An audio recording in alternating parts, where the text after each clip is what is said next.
Hello, my name is Amy Smith, and I am the Executive Director of the Mason G. Smoke Foundation in Lake Placid. We're excited about your book, Brambleheart. We were part of supporting this project through our community grants, and I get the privilege of reading chapter 2, called The Incident in Metalcraft. Errand runner. It meant fetching, carrying, emptying trash, doing all the little thankless jobs that never end. He could picture Basil and the others ordering him around, giving him odd and silly tasks to do, belittling him and humiliating him.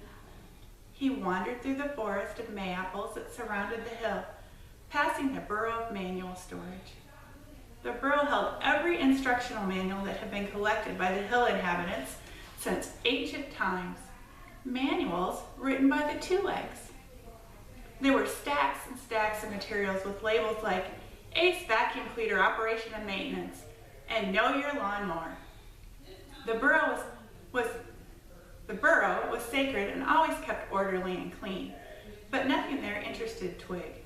He preferred his own collection of picture books, and he wished he were home, immersed in those stories.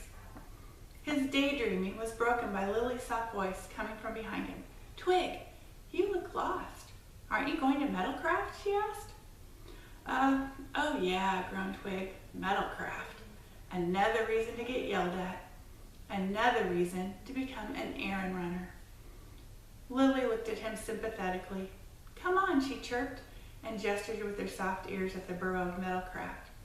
"This afternoon might be better. I'll be your partner. It'll be fine. You'll get a name. I'm sure of it." They entered the burrow and donned the thick leather aprons. Professor Burdock was writing the day's classwork on the slate board. He had a slender weasel body and a pinched face with pointy teeth and ears.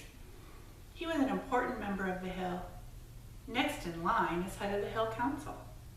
He grinned as he saw his nephew Basil enter the burrow. "Ah, the next master metalcrafter," he said loudly. Basil smugly sat in a seat in the front row. An errand runner, a grain and thin-bodied foal, tottered into the room through the service tunnel, carrying lead scraps and other materials for the professor. He padded back and forth between the stockroom and the classroom with a blank expression. Burdock's whiskers twitched with disdain, but the sight of the bowl filled Twig with gloom. The class sat and listened while Professor Burdock gave instructions. "Watch closely as the metal melts in your crucibles," he said sternly. "It will glisten slightly, and wiggle and jiggle a bit as it melts. Be extremely cautious as you pour the liquid lead into the casting form. Melted lead is heavy and very hot." Twig had no problem melting the lead. With its relatively low melting point, heating it was easy. But next came pouring the molten metal into a form. Professor Burdock handed Twig and Lily a small, decoratively shaped ceramic dish. After the lead had cooled back into a solid, they would have a tiny lead bird. Lily carefully heated the lead chunk until it crumbled and was rendered into a dull, silvery puddle. Iris and Basil were at the adjoining workspace. Basil watched as Twig took the tongs and gingerly picked up the crucible of melted metal. "Hey, dear toes," he said. "Careful you don't spill any." "Steady as she goes," Lily said, ignoring Basil's taunts. "Steady, steady. You want me to do it?" "I can do it," Twig said. "You're making me nervous." Lily turned to the side and set about putting out the flame. Twig's paws were shaking as he carried the heavy, hot, smoky metal over to the mold. Just then, Basil stuck his foot in front of Twig. Twig stumbled slightly, and hot metal flew through the air, landing on the wooden table, popping and sizzling in all directions. One tiny glob landed on Iris's paw. "Ah!" The young squirrel squealed with pain as the molten metal burned through her fur.